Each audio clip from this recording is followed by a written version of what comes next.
Avez-vous déjà ressenti ce vide silencieux, cette impression persistante que votre vie vous échappe? Peu importe à quel point vous vous efforcez de rester occupé, entouré de gens, de projets ou d'obligations, quelque chose semble manquer.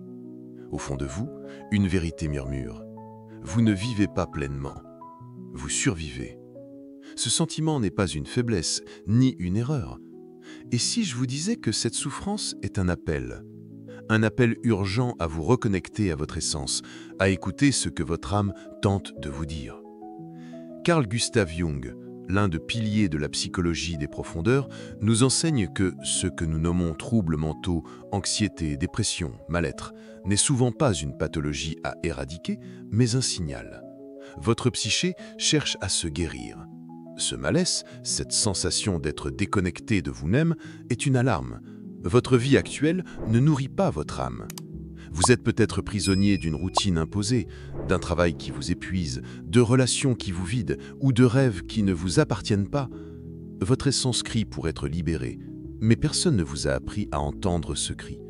Au contraire, on vous a conditionné à le faire taire, à fonctionner, à vous adapter, à ne pas déranger. Dans notre société moderne, ce silence intérieur est souvent masqué par des solutions rapides. Un médecin vous écoute brièvement, pose un diagnostic, anxiété, dépression, et vous prescrit une pilule. Matin et soir, vous prenez ces comprimés pour atténuer l'inconfort. Mais le temps passe, et ce que vous ressentez reste ignoré. Ce vide, que vous essayez d'étouffer avec des médicaments, des distractions ou une productivité frénétique, est en réalité un message. Jung l'exprimait ainsi. La névrose est toujours un substitut à une souffrance légitime.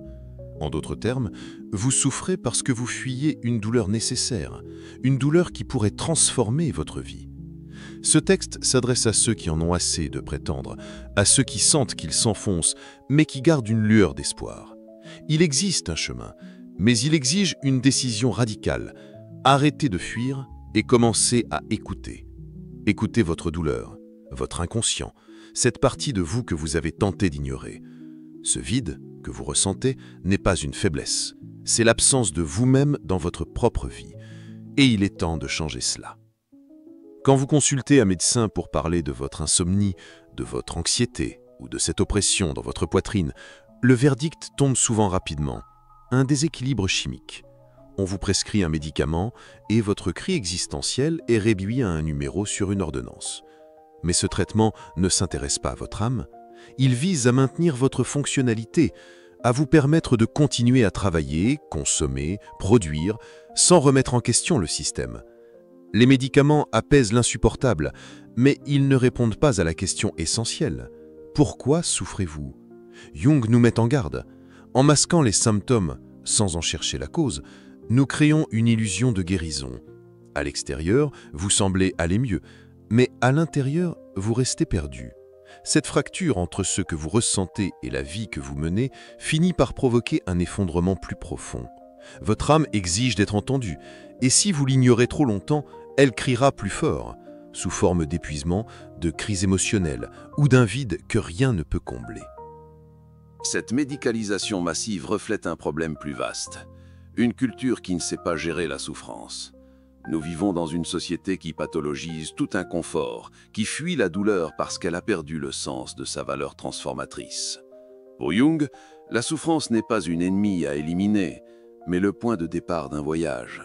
C'est un appel à l'individuation, ce processus par lequel vous devenez qui vous êtes vraiment.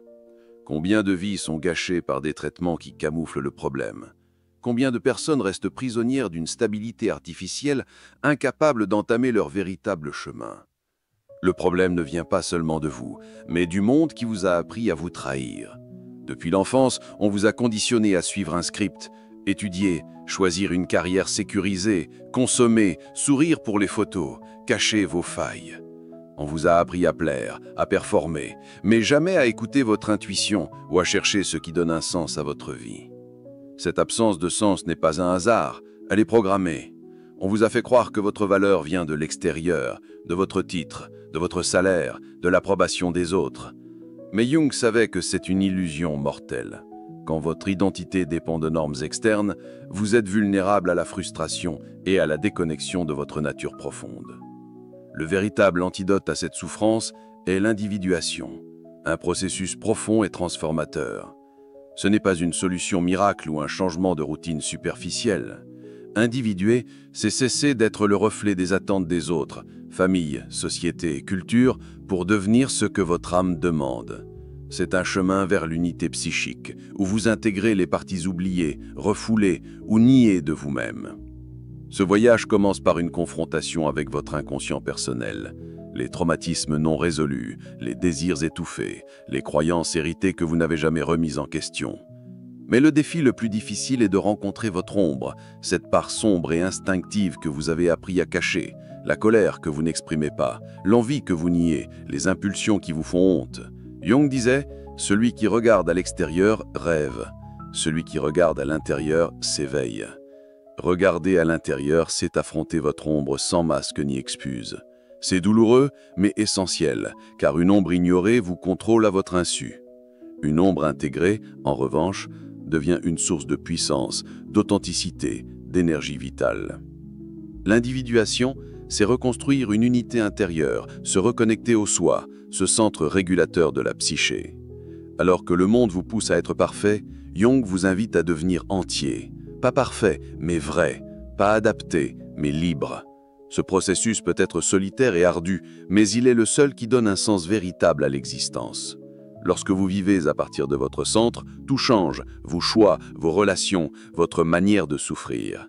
La douleur cesse d'être une punition pour devenir une étape vers une transformation profonde. Pourquoi tant de personnes restent-elles prisonnières de vies vides de sens? Parce que notre société célèbre l'apparence au détriment de l'essence, la productivité au détriment de l'âme. Nous vivons dans une époque de confort matériel, de technologie avancée, de liberté apparente. Et pourtant, jamais nous n'avons été aussi déconnectés de nous-mêmes. Jung l'avait compris. La souffrance psychologique moderne n'est pas seulement individuelle, elle est structurelle, culturelle. Nous sommes conditionnés à consommer, à suivre des ordres, à rester prévisibles. Les personnes déconnectées sont plus faciles à contrôler. Elles questionnent moins, consomment plus, se rebellent rarement. Mais il existe une issue. La clé réside dans la reconnexion avec l'inconscient, cet univers intérieur qui contient vos vérités les plus profondes. L'inconscient ne parle pas avec logique, mais à travers des rêves, des symboles, des émotions surgissant de nulle part. Écouter ces messages, c'est commencer à comprendre vos blessures, vos choix, votre pouvoir. C'est cesser être un otage du passé, des attentes ou de la culture. C'est devenir le créateur conscient de votre propre destin.